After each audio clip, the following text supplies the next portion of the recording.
안녕하세요. 저는 요즘 여러분들 사연 듣는데 재미를 붙이고 사는 구독자입니다.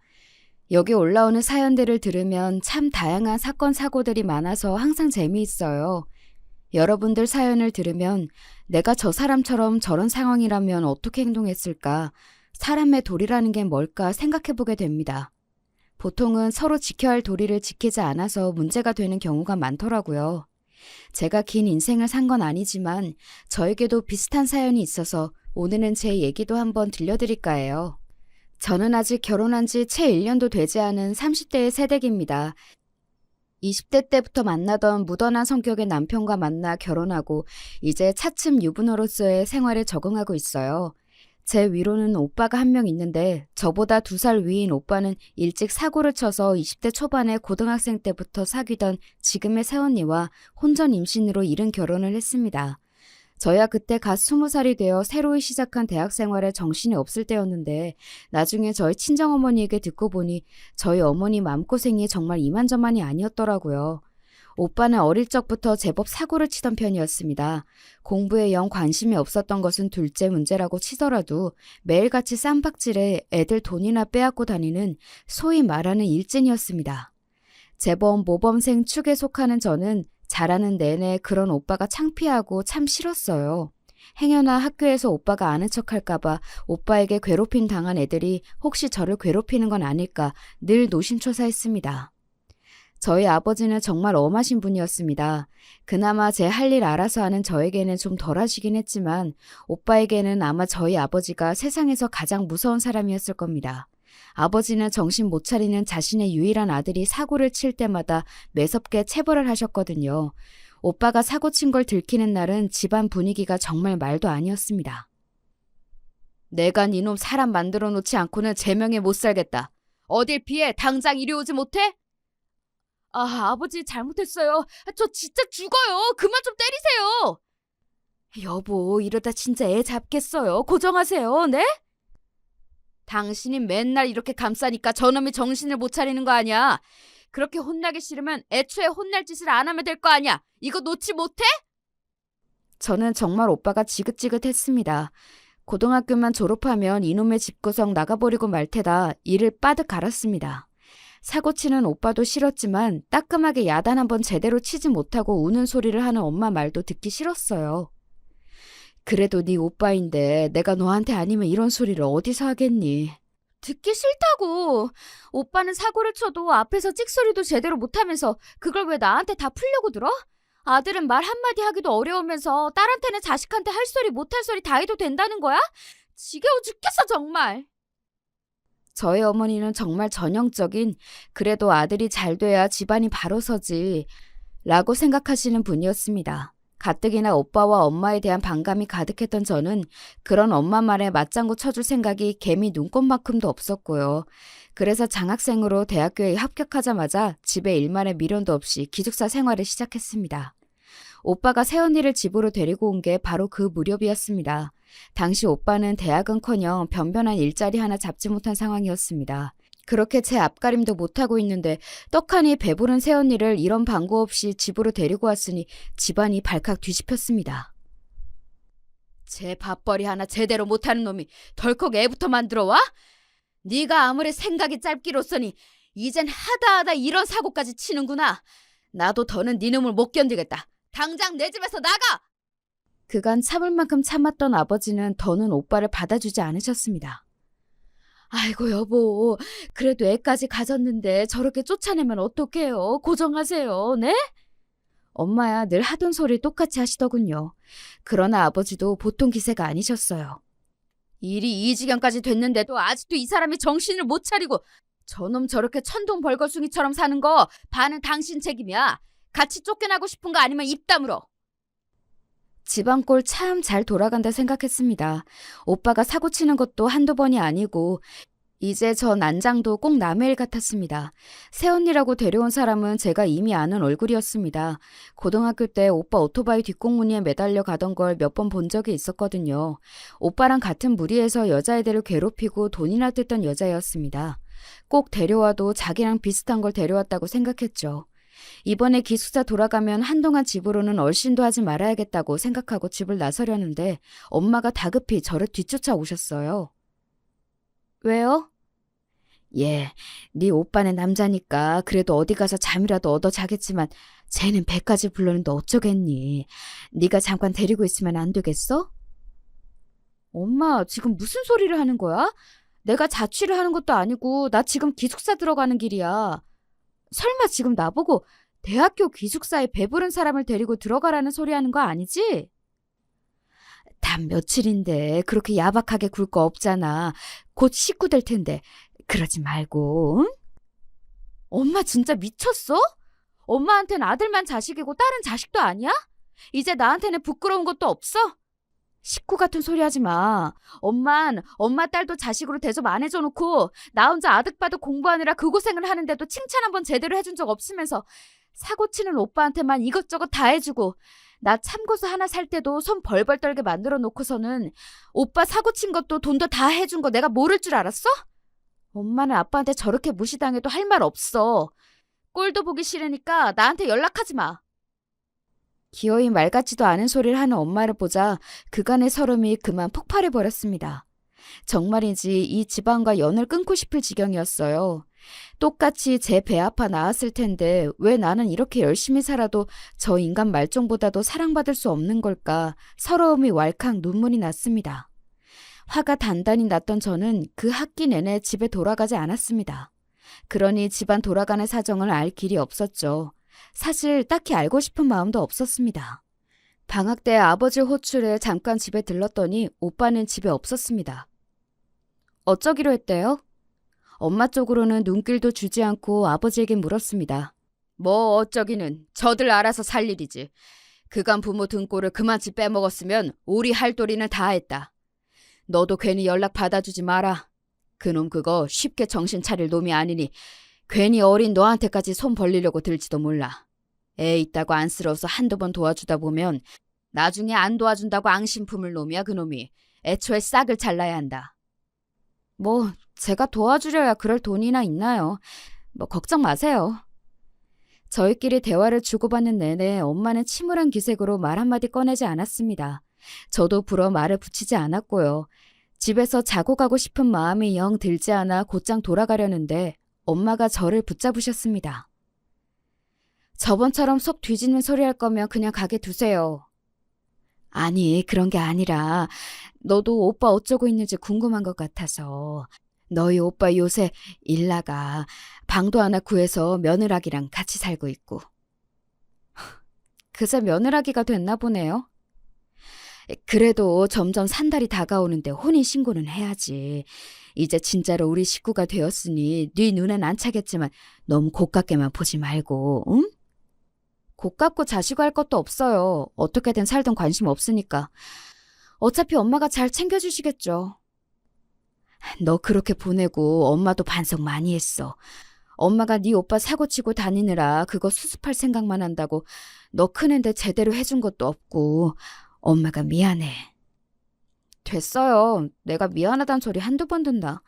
그래놓고 나한테 또 미안한 짓 할 거잖아. 안 봐도 뻔하지. 오빠 일자리도 당연히 엄마가 구해다 준 거겠죠. 방 구해줬을 거야. 말할 것도 없고. 나 이제 엄마한테 아무것도 기대 안 하니까 엄마도 오빠 문제로 나한테 이야기 나를 생각하지 마세요. 그 말을 끝으로 저는 차갑게 돌아섰습니다. 그간 아버지와 오빠 사이에서 혼자 아등바등하는 엄마가 안쓰러운 마음에 수도 없이 참아왔지만 결국 돌아온 건 상처뿐이라는 생각에 더는 엄마를 받아주기가 힘들었습니다. 그땐 엄마보다 나 스스로가 더 안쓰러웠어요. 그렇게 저는 대학 다니는 내내 본가와는 거리를 두었습니다. 저는 저 나름대로 공부하느라 바쁘고 지금의 남편과 연애도 하면서 차츰 마음의 안정을 찾아갔습니다. 드물게 집에 갈 때는 건너서 오빠 소식을 듣기도 했지만 별다른 감흥은 없었습니다. 태어난 아이는 아들이라고 들었습니다. 그때까지도 오빠와 절연한 아버지는 오빠와 오빠의 가족들을 만나지 않고 있었어요. 저도 오빠나 새언니는 궁금하지 않았지만 아이는 조금 궁금하긴 했습니다. 부모가 문제지 아이는 죄가 없잖아요. 엄마 혼자서 오빠네 집을 간간히 들락거리는 것 같았지만 불어 묻지는 않았습니다. 대학을 졸업하고 취직에 성공해 그간 대학 시절 알바에서 모은 돈으로 자취를 시작할 무렵 아버지의 건강이 안 좋아지셨습니다. 퇴직하신 지 얼마 지나지 않아 대장에서 악성 종양이 발견되었습니다. 암이었습니다. 나이가 있으시다 보니 진행이 빠르진 않았지만 그래도 암은 암이었습니다. 엄마와 저는 마른 하늘에 날벼락 맞은 기분이었지만 정작 당사자인 아버지께서는 크게 동요하지 않으셨습니다. 요새 이 나이 먹도록 안 아픈 사람이 어디 있겠어. 때되니 생길 일이 생긴 것뿐이다. 담담하게 말씀하시는 아버지 모습에 마음이 아팠습니다. 그간 오빠 때문에 마음고생이란 마음고생은 있는 대로 다 하시고 이제 퇴직하셔서 좀 편하게 사시나 했더니 암 환자가 되어버린 아버지가 안쓰러웠어요. 비록 자라는 내내 집안이 조용할 날이 없어 원망스러웠던 마음도 있었지만 그나마 아버지가 아니셨으면 제게 무관심한 엄마와 인생의 도움이라고는 안 되는 오빠 사이에서 어떻게 엇나갔을지 모를 일이었습니다. 그러고 일주일쯤 지났을 때였을까? 아버지께서 제 자취방으로 찾아오셨습니다. 딸내미 불편해하는 눈치를 빤히 아셔서 이삿날을 제외하고는 그간 아버지께서 저희 집으로 오신 적이 한 번도 없었습니다. 심상치 않은 눈치에 아버지께 앉으실 자리로 권하고는 무슨 말을 하실지 침을 꿀꺽 삼키고 기다렸습니다. 네 오빠를 만나고 왔다. 그럴 수 있지요. 어찌됐든 자식이니까요. 거기다 손자까지 있지 않습니까? 말씀은 안 하셔도 내심 손자가 보고 싶으셨을 텐데 암 진단까지 받게 되셨으니 얼굴 한번 본 적 없는 손자 생각이 더 나셨으리라 생각했습니다. 생긴 건 네 오빠를 빼다 박았는데 그래도 애가 참 얌전하니 순하더라. 한 번 보고 다 알 수 없겠지만 오빠 성격을 닮지 않았다는 소리에 저도 모르게 안도했습니다. 본인 인생을 생각해서라도 그 편이 훨씬 나을 테니까요. 여기까지야 예상 가능한 얘기라고 생각했는데 아버지께서 뜻밖의 말씀을 하셨습니다. 오늘 널 찾아온 건 유산 문제를 미리 정리하고 싶어서야. 유산 이야기는 뜻밖이었습니다. 암 진단을 받으시긴 했지만 예후가 아주 나쁜 것도 아니었고 진행이 빠르지도 않았기에 그저 치료받으시게 할 생각뿐이었지 아버지가 돌아가실 거라고 생각하진 않았거든요. 아버지, 아직 그런 이야기 할 때는 아닌 것 같아요. 저 안 들을래요. 어허, 그냥 들어. 내가 당장에 나자빠질까 하는 소리가 아니라 이런 문제는 미리 정리를 해둬야 뒤에 잡음이 없다. 내가 아무리 생각해도 너한테 미리 언지를 해두지 않으면 네 오빠 때문에 언제가 돼도 문제가 안 생길 것 같지가 않아. 그렇게 말씀하시는 아버지 낯빛이 하도 어두워 달리 대꾸할 말이 없었습니다. 저로서도 충분히 예상 가능한 미래이니 아버지 생각은 오죽하셨겠어요. 먼저 너한테는 미안하다. 너랑 네 오빠한테는 공평하게 재산을 나눠줄 생각이야.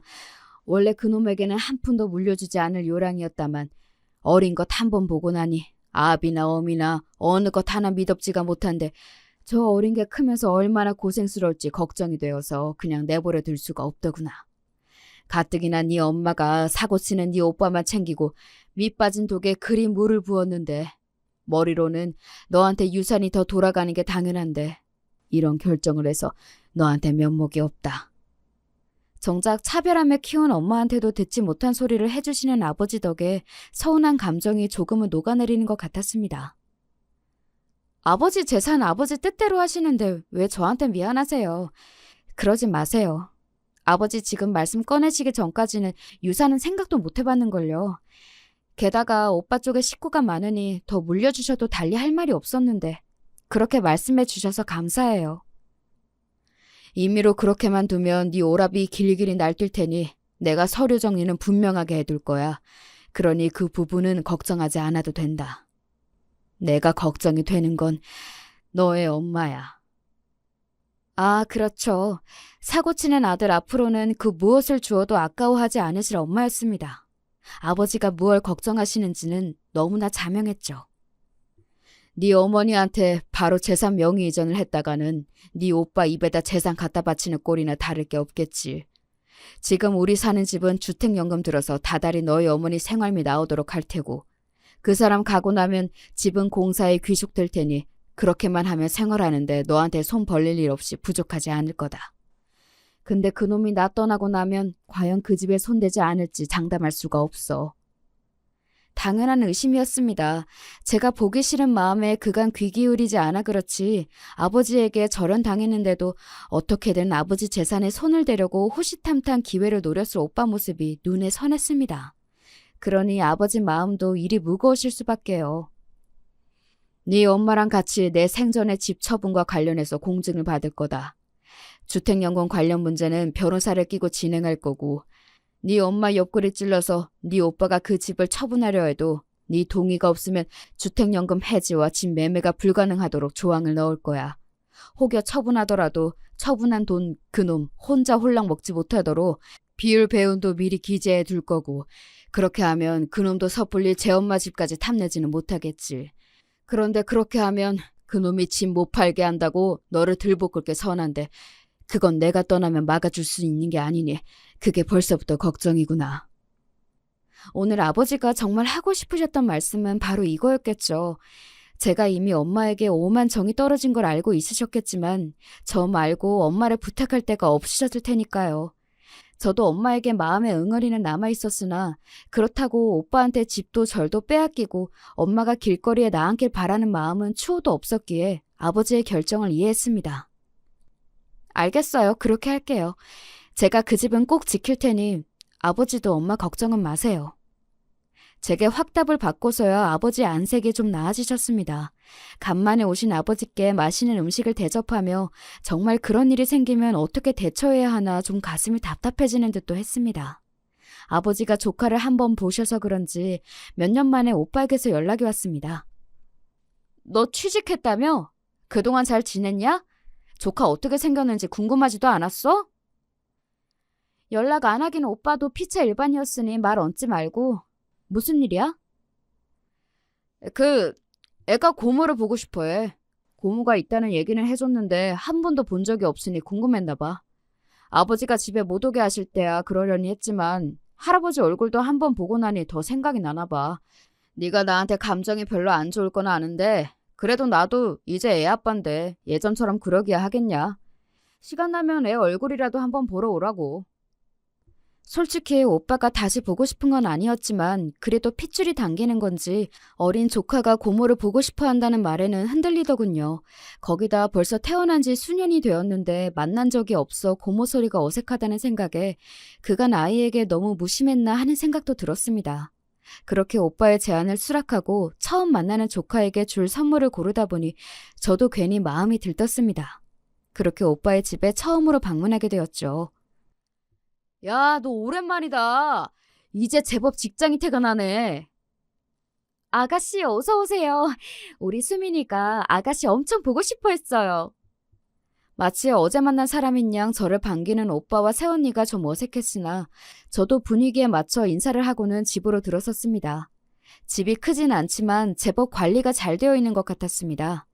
집을 한 바퀴 휘 눈으로 둘러보고 있는데 저쪽 구석에 조그마한 아이 하나가 서 있었습니다. 제 시선을 느꼈는지 주춤한 아이는 낯을 가리는 모양이었습니다. 수민아, 수민이 보고 싶어 했던 고모야. 이리 와서 인사해. 수민이가 고모 데려오라며. 고모 왔네. 제 엄마 아빠가 어르는 소리에도 당황스러워 보이는 아이에게 제가 먼저 조심스럽게 다가갔습니다. 수민아 안녕? 고모야. 고모 궁금해했다고 들었는데 얼굴 좀 보여줄 수 있을까? 작은 목소리로 속삭이듯 아이에게 말을 걸자 그제야 아이가 슬쩍 제 얼굴을 바라보았습니다. 아버지 말대로 아이는 오빠 어릴 적 얼굴과 많이 닮아 있었지만 눈매만은 순한 것이 오빠와는 달랐습니다. 얌전하고 수줍음이 많은 아이답게 조심스럽고 조용하게 다가가는 것이 덜 부담스러울 것 같았습니다. 고모라고는 하지만 아이 입장에서는 처음 보는 어른이잖아요. 다행히도 그런 제 생각이 틀리지 않았는지 아이의 눈에 호기심이 비치기 시작했습니다. 고모도 수민이가 너무 보고 싶었어. 우리 악수할까? 대답은 하지 않지만 수줍게 제가 내민 손을 맞잡은 자그마한 손가락이 따뜻했어요. 참 이래서 핏줄이 무서운 건지 제 아빠랑 그렇게 사이가 안 좋은데도 조카는 예뻐 보이더군요. 낯은 가려도 제가 싫지는 않았는지 이내 제 무릎에 살포시 앉은 수민이는 제가 그날 집에 돌아갈 때까지 얌전히 제 무릎 위를 지키고 앉았습니다. 고모, 다음에 또 와요? 아이고 예뻐라고 하루 새에 저는 그만 수민이에게 마음을 홀딱 빼앗겨 버렸습니다. 기어코 제 아들과 절연하리라는 아버지의 강철 같은 다짐을 꺾은 아이이니 오죽하게나 싶었으나 아이는 정말 예쁘고 사랑스러웠습니다. 무엇보다 성격이 제 아버지를 닮지 않았다는 게 더 마음에 든 게 아니었나 싶기도 합니다. 한번 물꼬를 트고 나니 서로 간의 교류는 잦아졌습니다.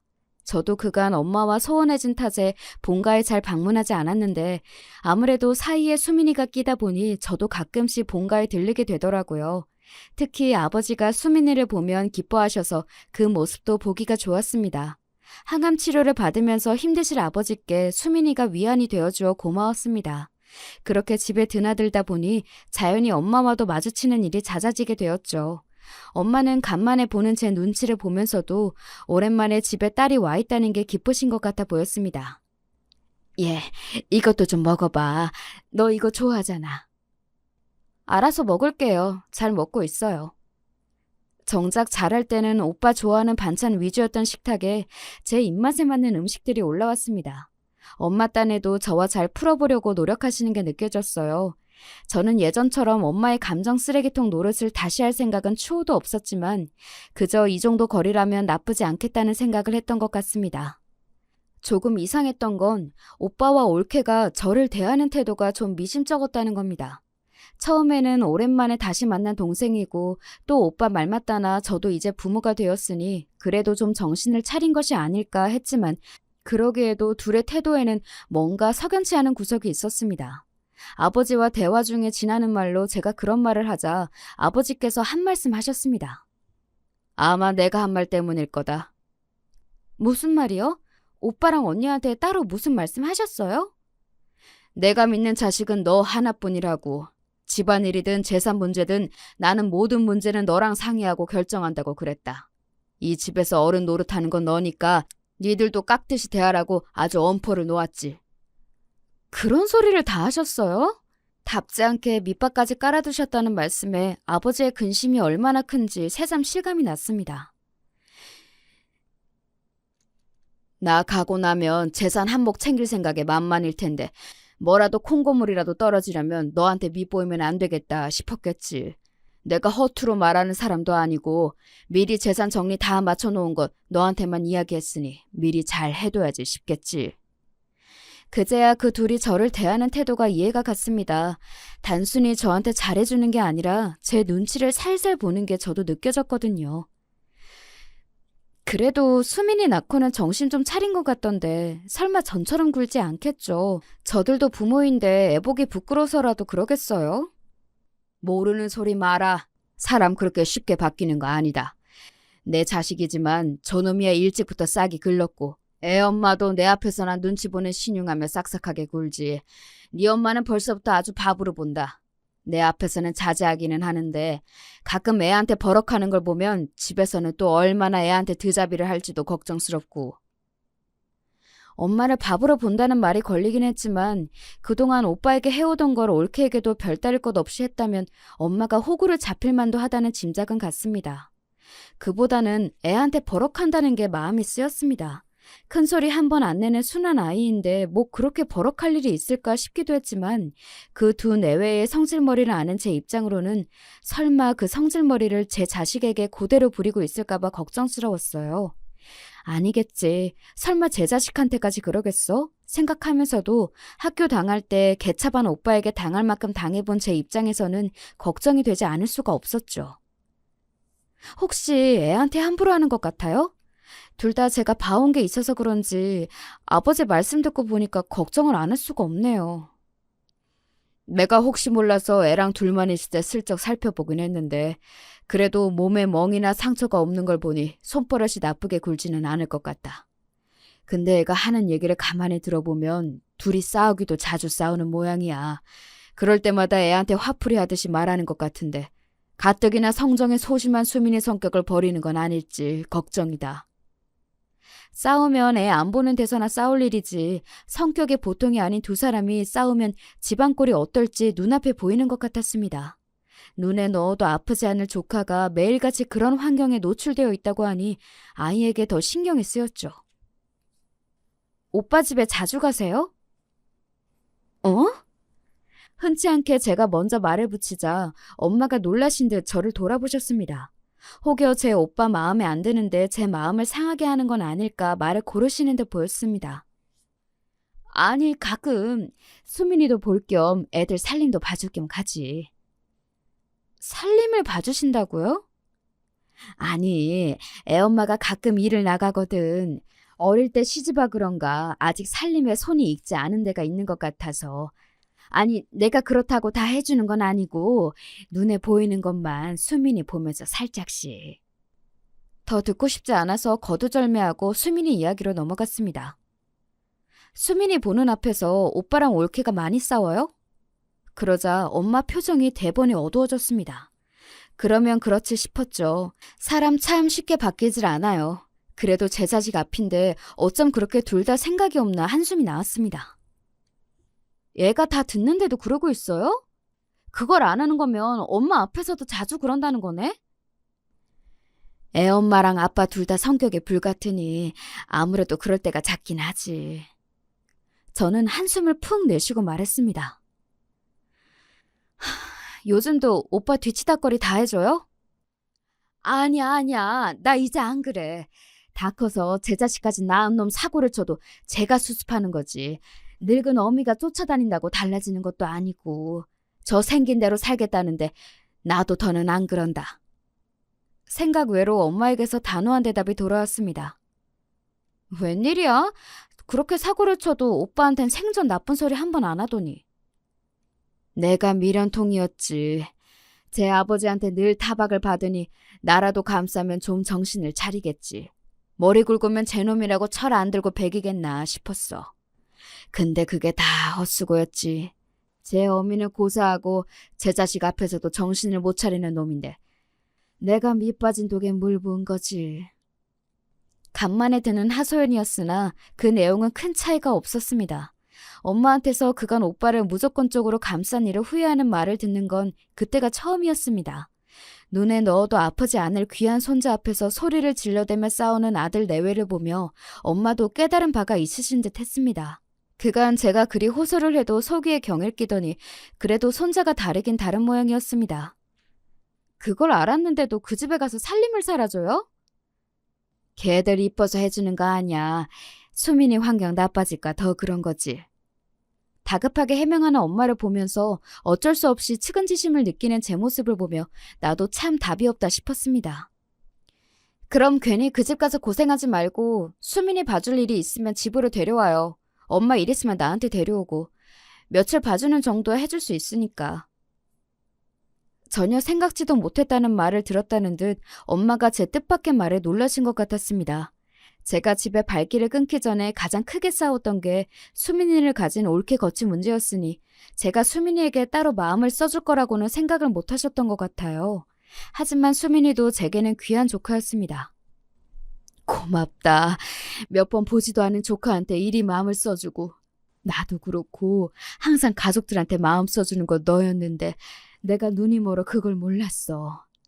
미안하다. 미안해. 제게 고맙고 미안하다며 울먹이시는 엄마 모습을 보며 안쓰러운 마음과 아직 채 가시지 않은 원망스러운 마음이 동시에 올라왔습니다. 그걸 진작 아셨다면 가족이 이 꼴이 되지도 않았을 텐데 하는 마음이 들었지만 돌보아야 할 아이가 있는 이상 이런 제 응어리는 다음 문제였습니다. 나 허투루 하는 말 아니야. 나도 수민이 고모예요. 진짜로 걱정돼서 그러는 거니까 애 엄마 아빠 애 보기 안 좋은 짓 한다 싶으면 바로 나한테 보내. 고맙다. 말만이라도 정말 고마워. 연신 눈물을 훔치며 고맙다고 중얼거리는 엄마를 보며 그새 많이 늙으신 엄마 모습이 또 짠하게 다가왔습니다. 제 가정까지 꾸리고도 제 모친 눈에서 눈물이 마를 날이 없게 만드는 오빠놈에게 신물이 날 지경이었습니다. 그렇게 거의 주말마다 수민이가 저희 집으로 오게 됐어요. 부부가 주말에 뭐가 그리 바쁜 건지 애 맡아줄 사람이 있다니 애랑 같이 있어줄 생각은 않고 신나게 맡기러 오더군요. 애들 부모 행실엔 속에서 욕이 나왔지만 수민이는 예뻤기에 내색은 하지 않았습니다. 지금은 남편이 된 당시 제 남자친구와도 제대로 데이트할 시간은 주말뿐이라 좀 미안하긴 했지만 사정을 이해해준 남편도 자주 저희 집에 수민이를 보러 온 덕에 제법 가까워졌습니다. 수민이는 처음 만났을 때는 말수가 극도로 적었지만 어느새 저에게도 익숙해졌는지 작은 목소리로 조잘조잘 이야기하는 것을 좋아했습니다. 저는 아이가 제 앞에서도 밝아졌다고 생각해서 기뻤습니다. 우리 수민이 처음 봤을 때는 수줍어서 고모한테 말도 잘 못했는데 이렇게 이야기하는 걸 좋아하는 줄은 몰랐네. 제가 놀리듯 말하자 수민이는 금세 시무룩해져서 말했습니다. 집에서 말 많이 하면 시끄럽다고 엄마 아빠가 소리 질러요. 고모는 제가 이야기 많이 해도 다 들어줘서 좋아요. 아이 말에 가슴이 아팠습니다. 수민이처럼 순한 애가 또 어디 있다고 이걸 못 견뎌서 애한테 소리를 지르는 오빠 내외가 정말 못마땅했습니다. 제 마음만 같아서는 수민이를 제가 확 데려와 버리고 싶었지만 부모가 뻔히 생존해 있는데 그럴 수 있을 리가 만무했죠. 수민이와 함께 있는 시간만이라도 아이가 행복할 수 있도록 최선을 다하자 생각했습니다. 그렇게 몇 년의 시간이 흐르고 수민이도 초등학생이 되었죠. 그동안 아버지께서 제법 잘 버텨주고 계셨는데 아버지 건강이 급격히 나빠졌습니다. 아무리 암이 한치 앞을 알 수 없다고 하지만 너무 갑자기 상태가 좋지 않아져서 당황스러웠습니다. 당시 저는 남편과 결혼 이야기가 오가는 중이었는데 아버지께서 더 버티기 힘들다고 판단하셨는지 결혼을 서둘러 줄 것을 부탁하셨어요.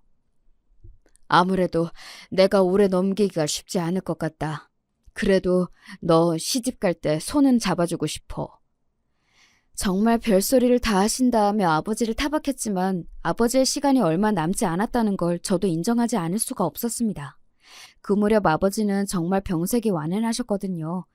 결국 예정보다 몇 달 앞당겨 결혼식을 치른 지 보름도 되지 않아 아버지께서 돌아가셨습니다. 상실감에 제정신을 차리고 있기가 힘겨웠지만 남은 일이 산더미 같았습니다.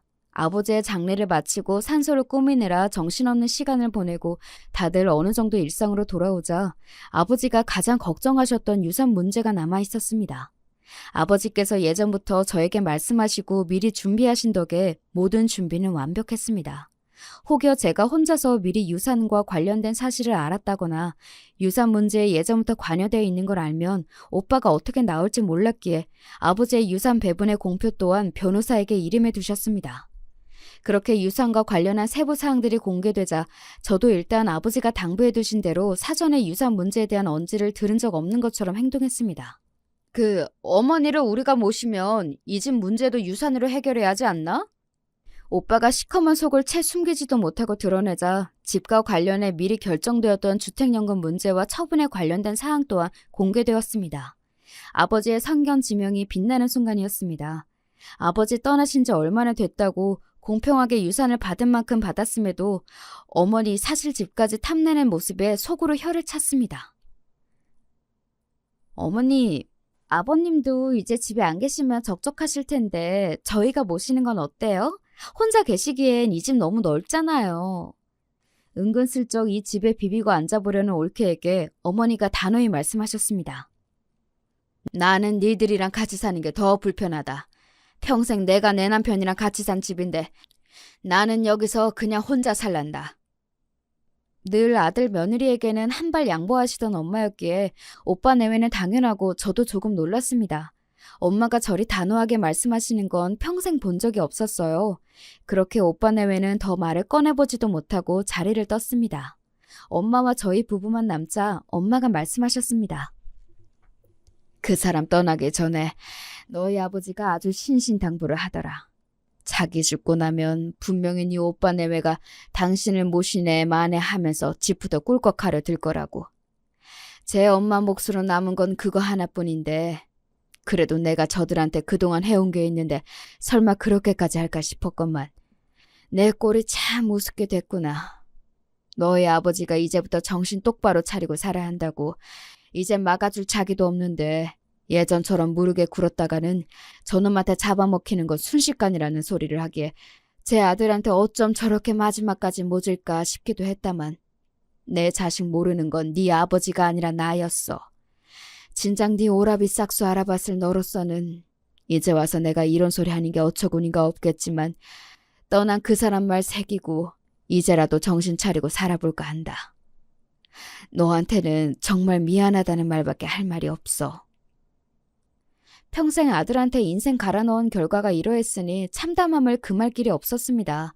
스스로 자초한 바가 없지 않다고 하나 엄마라고 제 아들이 저 지경까지 되리라고 생각이나 했을까요? 남편도 이른마당에 그리 귀히 여겼던 아들에게마저 배신감을 느꼈을 엄마를 더는 탓하고 싶지 않았습니다.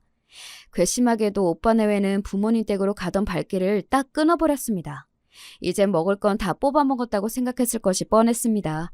그 와중에도 자기들 필요할 때만 아무 때나 수민이를 맡겼습니다. 그나마 그것도 저희들이 픽업을 하는 것도 아니었고 애만 덜렁 보냈죠. 별 정이랄 것도 없는 저야 그렇다 쳐도 저 사람 만들겠다고 본인 인생을 바친 엄마나 제 자식인 수민이한테는 그러면 안 되는 거 아닙니까? 여전히 상종 못할 인간들이라고 생각하며 사춘기를 맞이한 수민이에게 더욱 마음을 썼습니다. 그러던 오빠에게 갑자기 연락이 왔습니다. 엄마 댁으로 모여달라는 말에 남편과 함께 나서긴 했지만 감은 썩 좋지 않았죠. 간만에 마주 앉은 오빠와 올케의 꼴이 말이 아니었습니다. 두 사람 얼굴에서 미처 감추진 못한 생채기를 발견한 저는 이제 하다하다 이것들이 서로 쥐어뜯고 싸운 건가 싶었습니다. 급하게 돈이 필요한 일이 있어요. 엄마가 좀 도와주셔야겠어요. 말이 도와주세요지 말투는 당장 돈 내놓으라는 투였습니다. 뭐 놀랍지도 않습니다. 여기까지는 저로서는 충분히 예상이 가능했거든요. 돈 필요할 때 아니면 가족 찾는 인간이 아니니 이번에도 돈 필요하니 우리를 찾았겠죠. 엄마가 싸늘한 말투로 말씀하셨습니다. 네 아버지가 유산 남겨준 지 얼마나 됐다고 돈 이야기를 꺼냈느냐? 그게 적은 돈도 아닌데 그건 다 어디다 팔아먹고? 그래도 제 어머니에게는 좀 긍정적인 반응이 나올 거라 기대했는지 오빠와 올케의 얼굴에 당혹감이 스쳤습니다. 수익률 확실한 투자처가 있다고 해서 투자를 했는데 원금이 반토막도 안 남았어요. 이거 안 메우면 당장 집을 빼야 할 판인데 수민이도 있는데 길거리에 나 앉을 수는 없잖아요. 엄마가 이번 한 번만 딱 도와주세요. 네, 어머니, 저희가 정말 잘 모실게요. 내가 너희들을 모시면 모셨지. 너희들이 나를 모시겠느냐? 나는 분명히 말했다. 나는 이 집에서 혼자 살 테니 이제 너희들 문제는 너희끼리 알아서 해결하거라. 엄마의 단호한 거절에 오빠가 버럭 성질을 부렸습니다. 아들이 이렇게까지 부탁을 하는데 그거 뭐가 그렇게 어렵다고 그걸 못 들어줘요. 네? 어차피 어머니 돌아가시면 결국 자식들한테 돌아올걸. 저 인간이 미쳤나 싶어 한마디 하려는데 엄마가 분노를 참지 못하고 소리를 지르셨습니다. 네 놈은 나한테 해준 게 뭐가 있어? 이렇게 돈 맡겨놓은 듯 굴어! 그간 이 집 기둥뿌리를 몇 채나 뽑아먹은 놈이 염치가 있으면 어떻게 제 어미 마지막 남은 재산까지 강탈하려 들어? 네 놈이 도둑놈이지 자식놈이냐? 뭐? 이번 한 번만 도와줘? 어디 네 놈이 내 도움 없이 밥 빌어먹고 산 적이 있더냐? 평생을 제 앞가리 못하고 산 반편이 같은 놈이 제 부모 없었으면 자식 건사하고 살 주제도 못 되는 놈이 어디서 뻔뻔하게 주둥이를 들려! 천둥 같은 엄마의 호령에 그 뻔뻔하던 오빠놈도 주춤했습니다. 늘 제게 납작 엎드리는 모습만 보았지 항상 만만하게 생각하고 제 지갑으로 여기던 엄마가 제게 저런 막말을 쏟아내리라곤 상상도 못했을 테니까요. 하지만 엄마는 그간 쌓일 대로 쌓인 것들이 제대로 터진 모양인지 분노를 다스리지 못하셨습니다. 네 잘못으로 길바닥에 나 앉을 지경이면 당장 나가서 밥벌이할 생각을 해야지. 자식까지 딸린 놈이 제 부모 갉아먹을 생각으로만 만만하구나. 내 죽어도 너한테는 이 집 내줄 생각 없으니 나가서 투자금을 찾아오든 길바닥에서 굶어 죽든 네 놈 좋을 대로 살아라. 그 말을 끝으로 엄마는 자리를 박차고 일어나시더니 우악스럽게 아들 내외를 잡아 끌고 선수 집 밖으로 쫓아내시고는 문을 쾅 닫으셨습니다. 저희 부부는 내내 얼빠진 얼굴로 그 광경을 지켜보고 있었죠. 여전히 분을 참지 못하시고 씩씩대시던 엄마가 저희를 돌아보며 말씀하셨습니다. 내 장서방한테는 정말 못 볼 꼴을 보였네. 내가 그간 천지분간 못하고 저놈 하나 사람 만들지 못한 벌을 이렇게 받는가 봐. 너한테도 맨날 이런 꼴만 보면 미안하다. 평생 이런 추잡스러운 꼴만 보게 만들었으니 어미한테 정이 안 떨어지려야 안 떨어질 수가 있었겠어. 내가 너한테는 정말 면목이 없다. 면목이 없어. 주저앉아 흐느끼는 엄마를 제 남편이 부축해 일으켜드리고는 어쩔 줄은 몰라 했습니다. 저는 참담한 기분을 느끼면서도 이전과는 확연히 달라진 엄마의 반응에 이제는 정말 예전 같은 실수를 반복하지 않으실 거라는 신랄 같은 기대감 역시 느꼈습니다. 그러나 이런 엄마와는 달리 여전했던 오빠와 올케는 엄마에게 쫓겨난 날 이후에도 엄마 집 앞을 찾아가거나 저와 제 남편, 엄마한테 수백 번 전화를 돌리며 돈을 해달라고 요구했습니다. 인간아, 양심이 있으면 그만 귀찮게 굴고 네 앞가림은 네가 해라. 지금까지 그러고 살았으면 이제 정신 차릴 때도 한참 지났다. 너 진짜 수민이 보기에 부끄럽지도 않아? 조카를 생각하면 더 이러면 안 되지. 너 진짜 수민이 길바닥에 나앉는 꼴 보고 싶어? 정말이지 답도 없는 인간이었습니다. 평생을 대면대면하게 살아온 저한테 이 정도인데 엄마가 얼마나 시달리고 계실지는 보지 않아도 눈에 보이는 듯 했습니다. 요새도 집 앞으로 찾아오고 그래요? 그러든지 말든지 절대 문 안 열어줬다. 이제 보니 내가 아들이 아니라 짐승 새끼를 키웠어. 짐승도 저 키워준 어미는 안 물어뜯으니 저건 악귀다, 악귀야.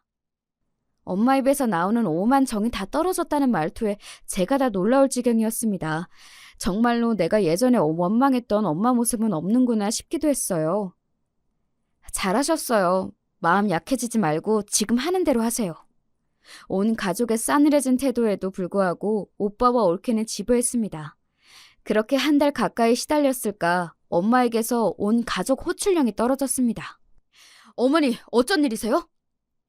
그간 내내 문정박대 당하다 뜻밖의 받은 엄마의 연락에 헐레벌떡 달려온 오빠네외가 뭐라도 떨어질까 싶은 기대감에 눈을 번쩍거렸습니다. 엄마 마음을 약하게 만들 심산인지 수민이까지 대동한 오빠네외가 정말 징그럽게 느껴졌어요. 오랜만에 보는 조카의 풀죽은 얼굴에 그만 제 마음이 아파왔습니다. 그간 아들 내외에게 학을 때도 제대로 뗐던 엄마가 무슨 일로 온 식구들을 불러 모았는지 저도 궁금했습니다. 내가 알츠하이머 판정을 받았다. 순식간에 모든 소리가 뚝 멎었습니다. 생각지도 못했던 화제에 어안이 벙벙했습니다. 장모님, 알츠하이머라면 치매 말씀하시는 거예요? 가장 먼저 정신을 차린 남편이 엄마께 되물었습니다. 그래, 맞아. 치매. 나 치매란다. 돈 받을 생각 만만이었던 오빠 내외는 뜻밖의 화제에 눈에 띄게 당황했습니다. 아, 치매요? 치매시라고... 엄마, 이게 무슨 소리예요? 검사는 또 언제 받았어? 니들 아버지 돌아가시 전부터 조짐은 있었어. 최근에 내가 원체 스트레스 받을 일이 많았다 보니 증상이 심해져 저번 주에 검사를 받았는데 어제 결과가 나왔다. 스트레스 받을 일이라며 오빠 내외를 빤히 쳐다보는 엄마의 눈길을 내외가 잽싸게 피하더군요. 그러든지 말든지 제겐 엄마의 치매 소식이 더 충격이었습니다. 그럼 앞으로 어떻게 해야 한대요? 치료하면 된대? 그것 때문에 너희를 불렀다. 이제 치매면 앞으로 그리 오래 살지도 못하겠지. 니들 내 집 그렇게 탐내더니 잘 됐구나. 전부터 말했지만 나는 이 집에서 죽을 생각이다. 앞으로 나랑 이 집에서 같이 살면서 나 갈 때까지 수발 들어주는 사람에게 나중에 이 집 몫을 더 떼어주마. 그렇게 돈 좋아하는 너희들이니 불만은 없겠지? 갑작스러운 제안에 다들 앉은 자리에서 그대로 얼어붙어 버렸습니다. 그때 올케가 정적을 깨고 외쳤습니다. 아가씨가 모셔요. 뭐요? 제가 황당해서 되묻자 올케가 소리를 질러댔어요. 치매 환자 모시는 게 무슨 장난도 아니고 우린 당장 길바닥에 나앉게 생겼는데 어머니까지 못 모셔요. 아가씨 유산 받았으니까 아가씨가 모셔요. 야, 잠깐 있어봐. 별로 좋지도 않은 짱구를 굴리는 모양인지 오빠가 다급히 외쳤습니다. 있긴 뭘 있어. 요새 치매 걸린다고 금방 죽는 줄 알아? 10년, 15년씩도 치매 환자로 산다던데 그러면 너 어쩔 건데? 집 한 돈 언제 받을 줄 알고 혹을 또 하나? 나 못해, 안 해. 진짜 말이면 단줄 하나. 엄마 앞에 앉혀놓고 언니 말 가려서 못해요? 애도 듣는데 정말 부끄럽지도 않아요? 난 그런 거 몰라. 모르니까 니들끼리 알아서 하라고. 그 말을 끝으로 올케가 오빠를 끌고 밖으로 나갔습니다. 제 자식도 버려두고 씨씨 때문에 나가는 꼴을 보니 제 딴엔 부하가 난 모양이었습니다. 그때 한마디도 않던 수민이가 조용히 입을 열었어요. 제가 할머니 수발 들 테니까 제발 여기서 살면 안 돼요? 아이의 말에 모두 할 말을 잃었습니다. 아직 중학생도 되지 않은 아이의 입에서 오죽하면 저런 말이 나왔겠습니까? 저는 수민이를 끌어안고 사과했습니다. 수민아, 고모가 미안해. 어른들이 네 앞에서 못 볼 꼴을 보였다. 미안해, 수민아. 딸과 손자가 얼싸안고 눈물을 흘리는 모습을 보는 엄마의 얼굴이 참담함으로 일그러졌습니다. 아이를 진정시키고 저는 분한 마음을 이기지 못하고 오빠와 올케에게 번갈아 전화를 걸었지만 연결되지 않았습니다. 혹시나 싶어 남편 전화로도 걸어보았는데 역시나였어요. 집에서 나간 지 얼마나 됐다고 곳에 차단을 박은 거였습니다. 정말 뭐 이렇게 기막힌 인간들이 다 있나 싶었습니다. 제 자식이 집에도 안 돌아오는데 찾을 생각도 없는 모양이었습니다. 그렇게 여러 날이 지나도록 여전히 오빠 내외는 저와 제 남편의 연락을 깡그리 무시했습니다. 엄마, 걱정하지 말아요. 우리가 둘 다 직장 다녀서 내도록 엄마 곁에 붙어 있을 수는 없지만 아직 초기 치매일 때는 우리 일하는 동안은 도와주실 분 구하고 나도 여기 드나들 테니 어떻게든 버틸 수 있을 거야. 나중 일은 나중에 생각하더라도 일단은 우리 그렇게 해봐요. 응? 엄마 기분을 풀어드리겠다고 하는 말에도 엄마는 별 반응이 없으셨어요. 그렇게 남편과 매일같이 엄마 집에 드나들던 어느 날 뜻밖에도 오빠와 올케를 오랜만에 만날 수 있었습니다. 제가 오시라고 했어요. 제 놀란 기색을 보고 여전히 엄마 집에 머물던 수민이가 말했습니다. 제 자식을 몇 날 며칠을 제 어머니 댁에 버려놓고 차마 안 올 수가 없었던 모양입니다. 저 앞으로 할머니랑 같이 살게요. 엄마 아빠 이제 저 안 찾으셔도 돼요. 아이의 황당한 말에도 두 내외가 눈만 꿈뻑거렸습니다. 그러더니 올케가 하는 말에 그만 기가 턱 막혀버렸어요. 그래, 뭐 너도 클 만큼 컸고 엄마 아빠랑 고생하느니 할머니랑 사는 것도 괜찮겠다. 뭐 이런 여자가 다 있습니까? 어이가 없어 오빠를 돌아보았더니 이놈도 별반 생각이 다르지 않아 보여 더 열이 뻗쳤습니다. 손자가 할머니랑 같이 살 수도 있지. 칠매 할머니랑 같이 살 생각을 다 하고 우리 아들이 효자네. 지금 다들 제정신이야? 애 나이가 몇 살인데 치매 환자를 돌보게 하겠다는 거야? 당신들 아들이에요. 정신 차려요. 상식을 벗어난 오빠 내외의 언동에 제가 다 정신이 이상해지는 기분이었습니다. 그때 엄마가 미친 사람처럼 고래고래 소리를 질러대기 시작했습니다. 이 미친 것들이 기어이 인간이기를 포기했구나. 이제 니놈은 내 자식이 아니다. 니들 같은 빌어먹을 종자들은 수민이 부모될 자격도 없다. 애는 내가 키울 테니 니놈들은 죽어도 다시는 내 앞에 나타나지 마. 엄마는 이미 분노로 제정신이 아니셨습니다. 저러다 쓰러지진 않으실까 저는 발을 동동 굴렀습니다. 알츠하이머라는 내 말은 거짓말이다. 내 니놈들 하는 꼴이 하도 괘씸해 어떻게 나오나 지켜보려 했는데 나를 버리려 드는 거야 놀랍지도 않았다만 제 자식까지 버리려 들어? 이 친증만도 못한 것들! 인간도 못되는 것들! 뒤로 넘어가시려는 엄마를 부축하면서도 알츠하이머가 아니라는 말에 저도 같이 넘어갈 것 같은 기분이 되었습니다. 이 우스운 꼴이 우습지가 않아서 슬펐어요. 알츠하이머가 아니라니 지금까지 나 갖고 놓은 거야? 뭔 말 같지도 않은 소리를 하고 있어! 되레 저가 버럭 소리를 지르는 오빠를 바라보며 저놈은 평생 인간 되기는 틀렸다고 생각했습니다. 이 꼴을 보고서야 내 니놈한테 정을 떼다니. 내가 등신이다. 내가 등신이야. 앞으로 니놈이 길바닥에서 빌어먹든 얼어 죽든 내 아들은 이미 죽은 셈 칠 테니 니놈과의 부모 자식녀는 여기까지인 걸로 하자. 니놈 얼굴 보기도 구역질이 날 것 같으니 내 집에서 썩 나가라. 아니 그럼 집 한도는... 이 와중에 돈 얘기를 주절대는 올케에게 한 대 올려붙이고 싶은 걸 간신히 참고 두 내외를 내쫓았습니다. 상황을 파악하고 두 내외가 뒤늦게 저에게 접촉을 시도했으나 이번에는 저희가 모든 연락을 차단했습니다.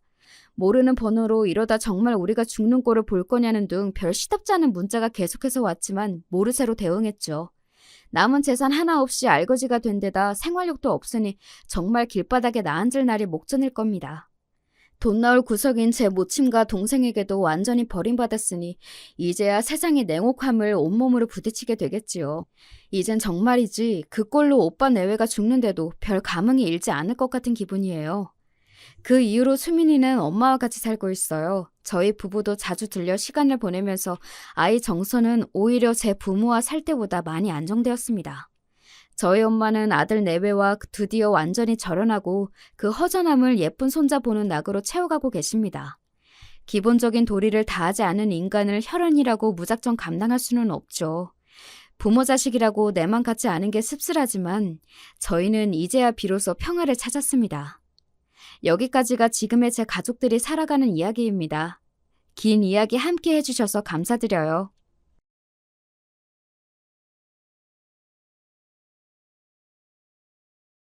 안녕하세요. 저는 경기도에 사는 50대 후반 여성입니다. 저는 현재 남편과 딸 하나를 둔 가정의 아내이자 엄마로 살고 있어요.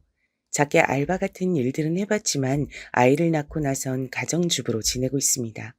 딸아이는 얼마 전에 결혼을 했어요. 저와 남편은 중매 결혼을 했습니다. 집안끼리 결혼할 때가 되어 소개받고 한 결혼이었어요. 그래서 세 번쯤 만났을 때 이미 결혼 얘기가 나왔었습니다. 남편은 그 지역에서 괜찮기로 손에 꼽히는 직장에 다니고 있었고, 저는 영세한 회사의 격리로 일을 하고 있었어요. 어차피 오래 할 수 있는 일도 아니었고, 당시엔 전문직을 가졌거나 공무원 그런 분들이 아니고서야 여자가 결혼을 하고 회사를 다니기 굉장히 힘든 환경이었거든요. 그래서 저도 결혼과 동시에 일을 그만뒀습니다. 물론 놀면 뭐 하나라는 생각으로 생활비를 벌기 위해 이것저것 일을 해본 것은 있지만 거의 아르바이트 수준이었지 제대로 된 직장을 가져본 적은 없어요. 그냥 아이 낳고 살림하며 살았습니다. 남편은 전형적인 보수적이고 가부장적인 남자였어요. 여자는 집에서 살림만 해야 하고 내조 잘해야 하고 이런 생각을 가진 남자 말이죠. 뭐 이 나이대 남자들은 대부분이 그렇겠지만 말입니다. 결혼 생활이 마냥 평탄하거나 행복한 건 당연히 아니었습니다. 앞서 설명해드린 남편의 성격에서 알 수 있듯 남편은 가부장적인 사람이었고 자기 말은 들어야 하는 사람이었어요. 아무래도 그렇다 보니 제가 자유롭게 뭔가를 할 수 있는 부분도 크게 많지 않았고 말이죠. 게다가 시어머니도 보통이 아니신 분이었기 때문에 시집살이도 꽤 고됐습니다. 뭐 요즘 같은 또 제가 제대로 된 일을 하는 사람이었으면 진작에 이혼했을 것 같긴 해요.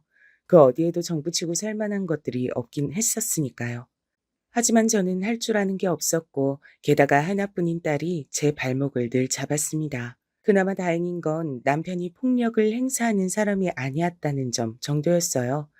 그냥 폭언이나 막말을 할 때면 한 귀로 듣고 한 귀로 흘리는 법도 상당히 열심히 연말을 했고 말이죠. 사실 저희 같은 환경의 집안에서 딸 하나를 낳았다 하면 굉장히 난리가 날 법도 한데 사실 이 문제는 시어머니와 남편이 아무 소리도 할 수 없긴 했습니다. 첫째를 낳고 몇 년간 아이가 생기지 않아 시어머니의 갖은 구박이란 구박은 다 받다가 시어머니 손에 이끌려 검사를 받으러 간 적이 있어요. 분명 너한테 문제가 있을 게다.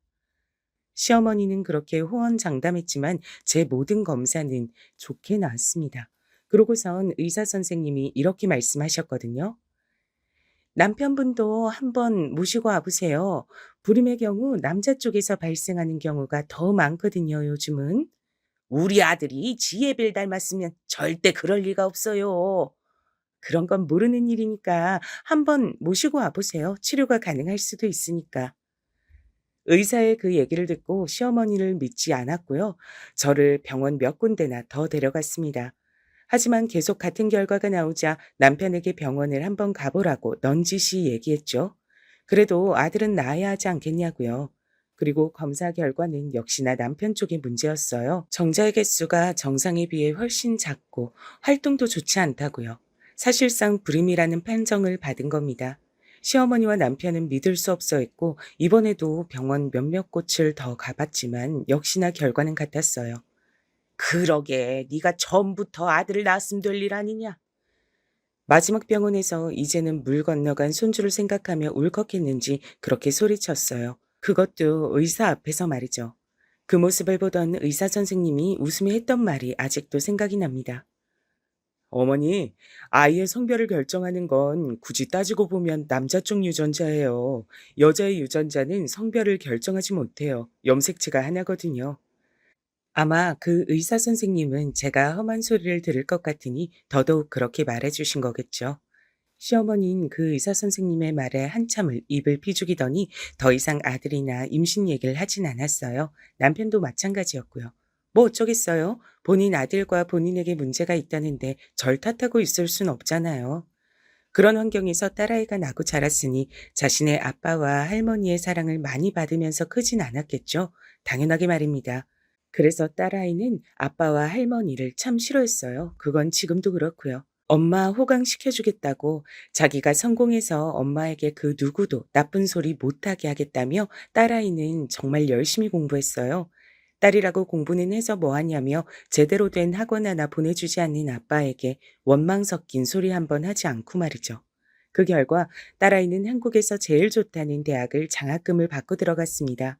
그리고 자기 아버지와 할머니에게 제일 처음 했던 말이 이거였어요. 저는 아빠랑 할머니한테 제대로 된 지원 하나 받지 않고 그냥 오로지 제 노력만으로 이렇게 좋은 대학 들어온 거니까 어디 가서 제 자랑하지 마세요. 그 소리를 들은 남편과 시어머니는 딸 보고 괘씸하다고 했지만 뭐 본인들이 늘 입에 달고 살았던 소리가 딸이 좋은 대학 가서 뭐하냐, 학원 보내서 뭐하냐 였기 때문에 딸아이에게 뭐라 더 말을 하진 못했습니다. 그리고 딸아이는 한국에서 제일 좋다는 회사의 연구원으로 취직했고 거기서 사위를 만났어요. 사위도 마찬가지로 많이 배우고 똑똑한 사람이었습니다. 게다가 집도 굉장히 잘 살았어요. 상견례 자리에서 만난 사돈댁이 굉장히 부자에 많이 배운 사람들 같아서 제가 기가 죽었고 남편이 나오면서 구시렁거렸었거든요. 뭐가 그렇게 대단하다고 저렇게 잘난 채들이야? 하고 말이죠. 하지만 남편의 말과는 달리 그분들은 그런 분들이 아니었습니다. 딸아이와 사위의 결혼도 자신들만 좋다면 찬성이라며 집안이 이렇게 차이가 남에도 불구하고 반대 한 번 하지 않고 허락했고 또 상견례 자리에서 남편이 조금 무례한 질문과 말들을 했을 때도 허허 실실 웃으시며 대답하셨거든요. 저는 정말 마음에 들었어요. 너라도 좋은 집에 좋은 환경에서 살 수 있어서 얼마나 다행인지 모른다. 엄마는 딸이 엄마 팔자 담는다고 하는 말이 세상에서 제일 싫고 무서웠는데 넌 아닌 것 같아서 정말 너무너무 다행이야. 그런 말 하지 마. 난 다시 태어나도 엄마 딸 할 거야. 그렇게 말해주는 딸아이가 얼마나 고마웠는지 몰라요. 아무튼 딸아이는 정말 좋은 집에 시집을 갔습니다. 그리고 대접받으며 살고 있어요. 아직도 말이죠. 가끔 딸아이의 시부모님들이 딸아이를 금이야 우기야 아껴주는 걸 보면 너무 다행이다 싶으면서도 한편으론 부러울 정도로 말입니다. 언젠가 딸아이가 이런 말을 한 적이 있어요. 내가 엄마 호강시켜 줄 거야. 꼭. 그런 생각 안 해도 돼. 네가 잘 사는 게 엄마가 행복한 거야. 아니야. 두고 봐. 딸아이는 그 이후에 몇 번이나 저에게 취미 활동 같은 걸 할 수 있게 이것저것 학원들을 보내주기 시작했어요. 그렇게 배운 것들이 꽃꽂이, 커피, 뜨개질 같은 것들이었습니다. 그리고 그런 것들을 배우고 나면 꼭 재밌었는지, 적성에 맞는지 이런 걸 묻곤 했죠. 그래서 한 번은 제가 물었습니다. 그런 건 왜 그렇게 물어봐? 엄마가 평생 할 수 있는 일을 찾았음 해서. 내가 일을 했으면 좋겠어? 단순히 돈을 벌어라 이게 아니라 엄마가 좋아하는 일을 찾았으면 좋겠어. 그리고 그런 일을 하면서 돈을 벌면 삶의 만족도가 올라가거든. 난 그냥 엄마의 꿈을 찾아주고 싶은 거야. 라고 말이죠. 그 얘기를 듣고는 딸에게 엄청나게 감동했어요. 그리고는 조금 더 열심히 이것저것 배웠던 것 같습니다. 그러던 와중에 사실 저는 요리를 하는 게 엄청 재밌는 사람이란 걸 깨닫게 됐어요. 억지로 할 땐 몰랐는데 어쩌다 배우고 보니 정말 재밌는 거였더라고요.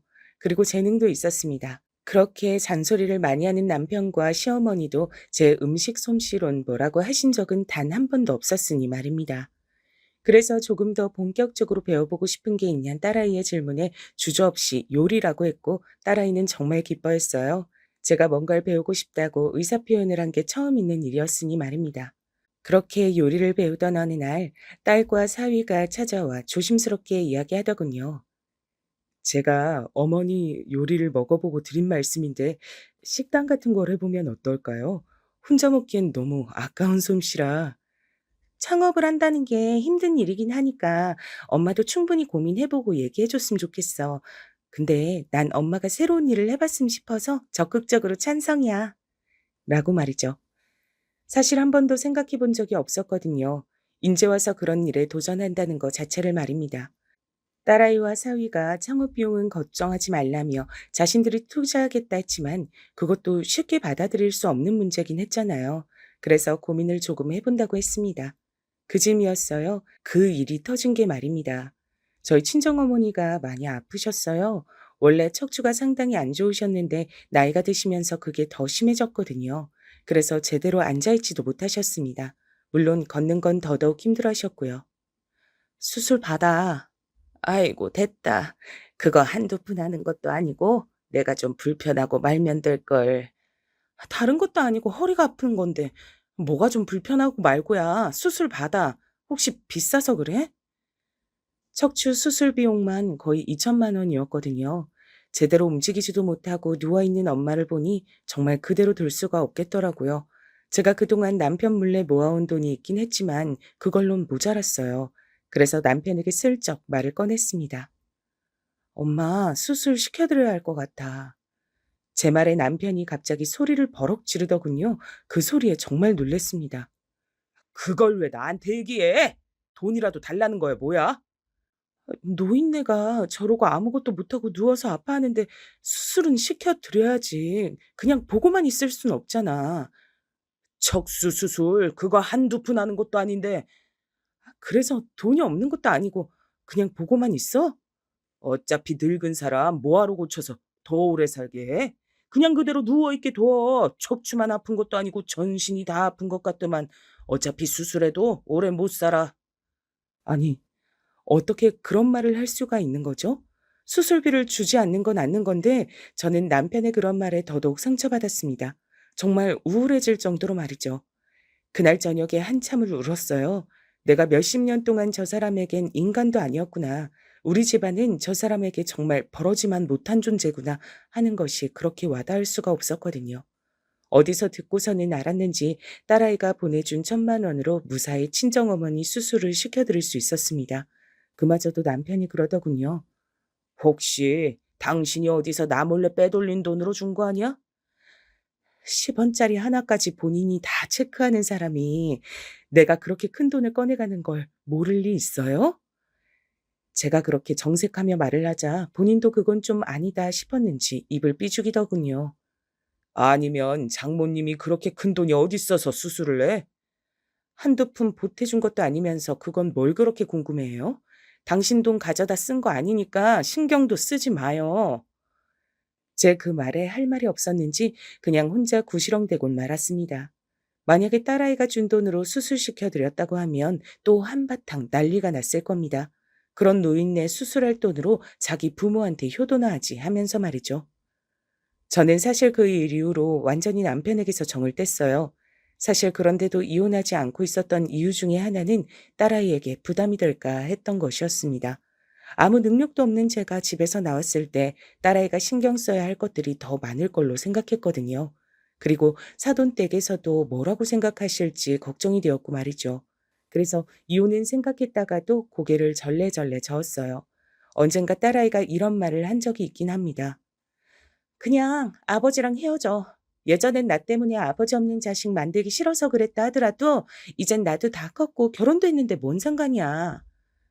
그래도 그게 쉽게 되는 게 아니야. 사실 그전엔 남편이 저에게 모질게 굴긴 했어도 그간 살아온 정 같은 게 있긴 했거든요. 그래서 그렇게 말했었던 기억이 있었는데 그 후론 그마저도 다 사라졌어요. 게다가 주변 얘기를 들어보면 젊은 시절 그렇게 며느리를 괴롭혔던 시어머니들도 나이가 들면 한풀 꺾인다고들 하셨거든요. 그런데 저희 시어머니는 정말 대단하신 분이었는지 그럴 기미가 하나도 보이지 않았습니다. 오늘은 내가 꽃게탕이 좀 먹고 싶다. 어머니, 꽃게가 철이 아니어서 구하기도 힘들고 또 구한다 하더라도 살이 없을 텐데 혹시 다른 거 드시고 싶으신 건 없으세요? 시애미가 먹고 싶다 하면 뭐든 도달지 말고 하면 그만이지. 뭐가 이유가 그렇게 많아? 내가 먹고 싶다고! 그렇게 소리를 질렀어요. 아직도 말이죠. 며느리가 곧 환갑이 되어 가는데요. 또 그렇게 억지를 부려서 해다가 주면 뭐 살이 없네, 너는 어디서 이런 개를 구해서 왔네 하면서 불평불만을 했습니다. 정말 말 그대로 억지를 많이 피우셨어요. 저는 그 일 이후 딸과 사위가 제안한 창업에 대해 진지하게 생각했습니다. 이렇게 집안에서 남편 얼굴만 보고 있으면 정말 복창이 뒤집어지는 것 같았거든요. 게다가 곧 은퇴를 하는데 그러면 같이 보낼 시간이 더 길어지는 거잖아요. 생각만 해도 끔찍하더군요. 남편에게 얘기했더니 물론 불같이 화를 내며 안 된다고 했지만 딸아이와 사위가 자금을 대준다고 하니 딱히 반대할 명분도 없는 것 같더라고요. 그냥 전에는 자기 엄마밖에 모른다고 막말하길래 그럼 딸내미한테 좀 잘하길 그랬냐. 아들 아니라고 구박하면서 학교도 학원도 보내는데 한 푼도 안 준다고 입버릇처럼 말한 거 잊었냐. 애는 아직도 그거 기억하고 있다고 하니 쩝 입맛을 다시며 입을 다물더군요. 자기가 생각해도 할 말이 없었을 겁니다. 실제로 그런 이유로 지금도 딸내미 앞에선 말 한마디 제대로 못하니까 말이죠. 원래 뭐라고 한 적이 한 번 있긴 했어요. 제 생일엔 선물이다, 현금이다, 밥이다 거하게 챙기면서 지 아빠 생일엔 계좌로 용돈을 붙이고 전화 한 통 한 게 다였거든요. "너는 네 엄마랑 날 이렇게 대놓고 차별을 하냐? 어? 아버지도 저 딸이라고 하나도 해 주는 거 없이 키우셨잖아요. 솔직히 아버지가 저에게 그런 말 할 자격은 없다고 생각하는데요. 먹여주고 입혀줬으니 전 딱 그만큼의 도리만 할 겁니다. 저한테 그 이상을 바라시는 건 너무 염치가 없으세요." 정색하며 우다다 이야기하는 딸아이의 모습에 그 이후로는 절대 그런 말들을 딸아이 앞에선 꺼내지 않습니다. 본인도 부끄러운 줄은 아는 거죠. 그래서 그 창업 문제도 제 앞에서만 뭐라 마음에 안 든다고 얘기했을 뿐 딸 앞에서는 말 한마디 못했어요. 그건 시어머니도 마찬가지였습니다. 시어머니도 언젠가 한번 "너는 할머니는 안 보이냐?" 타박했다가 할머니가 저한테 해준 게 뭐가 있으시냐? 아들 아니라고 구박밖에 더했냐? 지금 저한테 뭔가를 바라시는 건 너무 양심이 없으신 것 같다며 한바탕 난리가 난 적이 있었거든요. 그 이후론 손녀 얘긴 잘 하지 않으셨어요. 가끔 나와도 그 싹퉁 바가지 정도로만 얘기했고 말이죠. 물론 저에겐 "네가 하면 뭘 하겠냐"는 둥, "너는 그냥 조용히 집에서 살림이나 하라는 둥, 네가 요리 잘한다고 하니 진짜 그런 줄 아느냐는 둥 그런 소리를 해대긴 하셨지만 말입니다. 거의 망하길 바라며 저주하다시피 했지만 그 두 사람의 말과는 반대로 초반부터 장사가 꽤 괜찮게 됐어요. 물론 그마저도 남편과 시어머니는 오픈빨이라는 둥, 원래는 처음엔 장사가 잘 된다는 둥, 여전히 그런 말만 해댔지만 말입니다. 저도 장사에 재미를 붙여가고 있었어요. 손님들이 맛있다고 해주시면 기분이 너무 좋고 한 번 오셨던 분이 다시 오면 정말 눈물이 날 것 같은 기분이 들기도 했습니다. 그냥 그 모든 게 너무 재밌었어요. 그리고 무엇보다 제 손으로 돈을 버는 행위 자체가 참 뭐랄까 뿌듯하더라고요. 남편에게 이제 더 이상 생활비가 어쩌고 하는 싫은 소리 하지 않아도 되고 더 이상 눈치를 보지 않아도 됐고 말이죠. 그전엔 생활비로 10만 원만 더 나가도 살림을 잘하네 못하네 사치를 하네 아니네 하면서 말도 안 되는 소리를 해댔었거든요. 그리고 무엇보다 제가 번 돈으로 눈치 없이 뭔가를 사고 입고 하는 것들, 그리고 저희 친정 엄마에게 용돈을 줄 수 있다는 게 정말 눈물이 나게 기뻤습니다. 그런 건 처음 해봤거든요. 제가 일이 바빠지자 남편과 마주치는 시간도 줄어들었고 그건 당연히 시어머니와도 그랬습니다. 그래서 거기에서 받는 스트레스도 많이 줄었어요. 만나는 사람마다 "바쁘다더니 얼굴은 더 좋아졌네." 하는 말들을 들었습니다.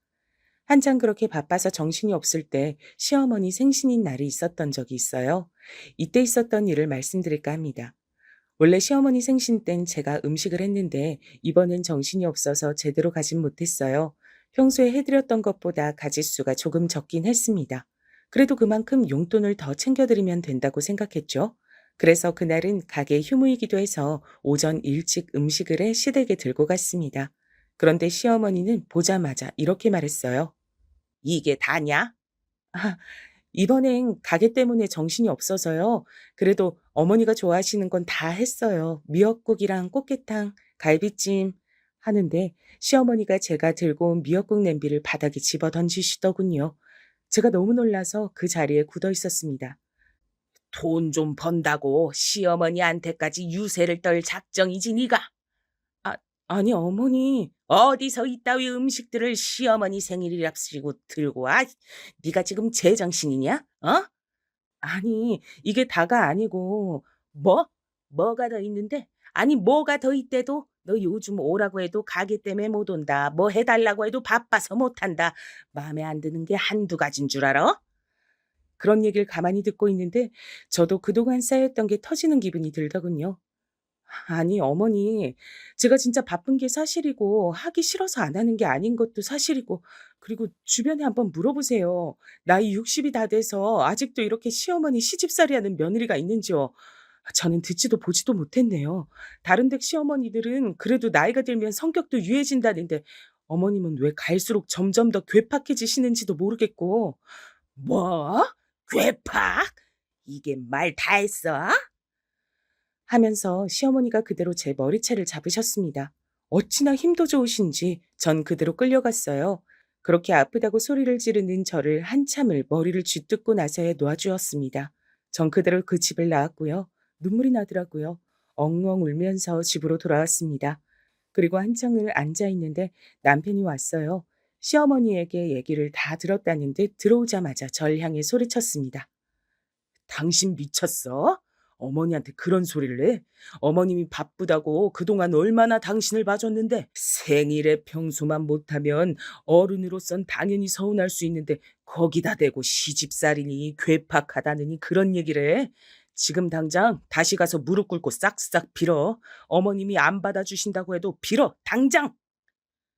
그런 말까지 들으니 더 서럽더라고요.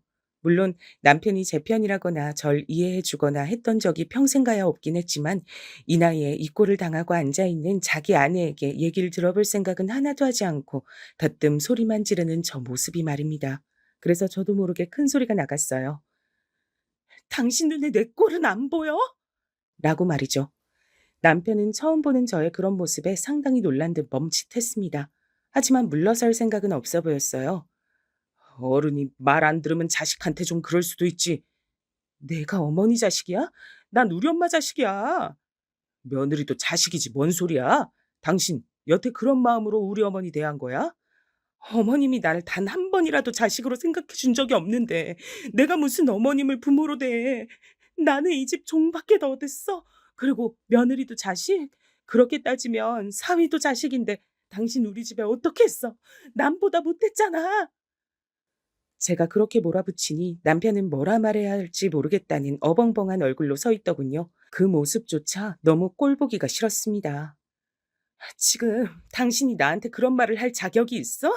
난 이제 안 할 거야. 며느리 노릇이고 뭐고 아무것도 안 할 거니까 싫으면 이혼하든가.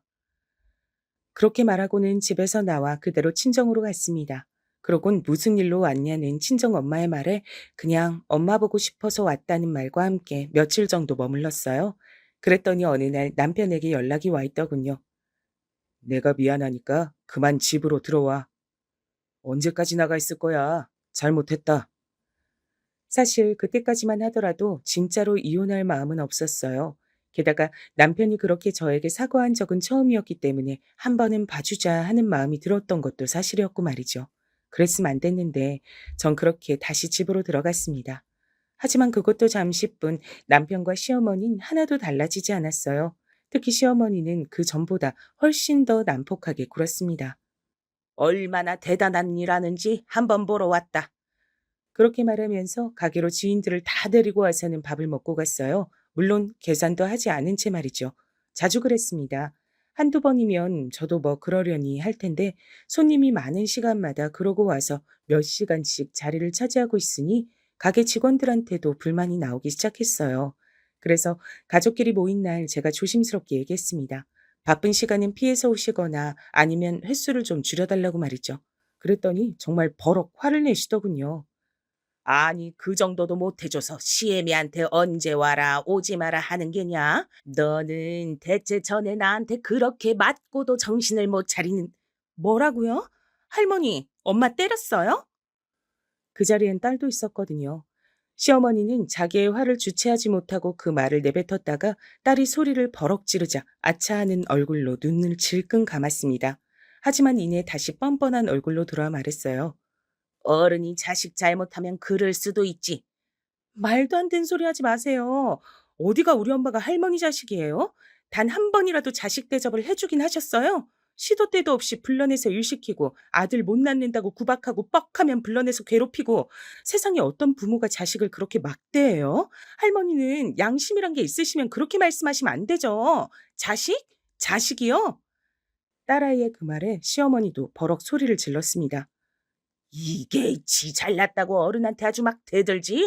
너네 집 시부모님들은 아냐? 네가 이렇게 버릇없고 막대 먹어낸 거? 저희 시어머니는 저한테 진짜 잘해주셔서 그런 거 모르시거든요. 할머니처럼 맨날 불러내서 괴롭히고 일 시키고 그런 걸 하지 않으셔서 앞으로도 모르실 거고요. 저는 원래 세상 시어머니는 다 할머니 같은 줄 알고 얼마나 겁을 먹었는데 아니더라고요. 이게 진짜. 시어머니는 그대로 딸아이를 때리려는 듯 손을 들었지만 딸아이는 절대 지지 않았습니다. 엄만 몰라도 저는 절대 안 참아요. 이대로 저 때리시면 전 바로 병원 가서 진단서 끊고 신고합니다. 시어머니는 딸아이의 그 모습에 기가 질린 듯 손을 내려놨습니다. 어디서 저런 게 할머니만 하겠어요. 엄마, 나와, 가자. 그렇게 딸아이의 손에 이끌려 나왔습니다. 딸아이는 저를 데리고 그대로 나왔어요. 그러곤 당장 이혼하라며 닥달했습니다. 이제 엄마, 뭐가 모자라서 그렇게 당하고만 있어? 돈도 벌고 충분히 독립할 수 있잖아. 난 엄마가 거기서 그런 취급받는 거 더는 못 보겠어. 딸아이의 그런 말에도 그리고 저도 여기서 더는 살아선 안 되겠다 생각했지만 선뜻 이혼이 마음대로 되진 않더라고요. 그리고 그날 이후 남편이나 시어머니가 저를 덜 괴롭힌 것도 있었고 말이죠. 게다가 제가 일이 너무 바빠서 그런 것에 정신을 쏟을 여력이 없긴 했습니다. 남편과 시어머니는 제가 얼마나 버는지 잘 모르는 것 같았어요. 사실 그쯤까진 식당이 바쁘긴 했지만 엄청나게 장사가 잘 되는 건 아니었거든요. 그냥 동네에서 맛집이라고 소문이 조금 난 정도? 그래서 남편과 시어머니는 제가 바쁘다고 하면 매일 이렇게 말했습니다. 그거 얼마나 본다고 그렇게 바빠? 하여간 쓸데없는 짓 하는 데 뭐가 있어.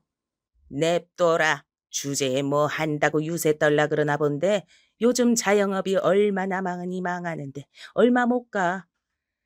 사실상 거의 악담 수준이었습니다. 망하라고 고사만 안 지냈지 말이에요. 그러던 어느 날이었어요. 친정어머니가 다시 몸이 안 좋아지셨거든요. 이번엔 척추가 아니라 심장 쪽 문제였는데 수술로 뭔가를 넣지 않으면 오래 살지도 못하고 살더라도 굉장히 힘드실 거란 얘기를 들으셨다고 하더군요.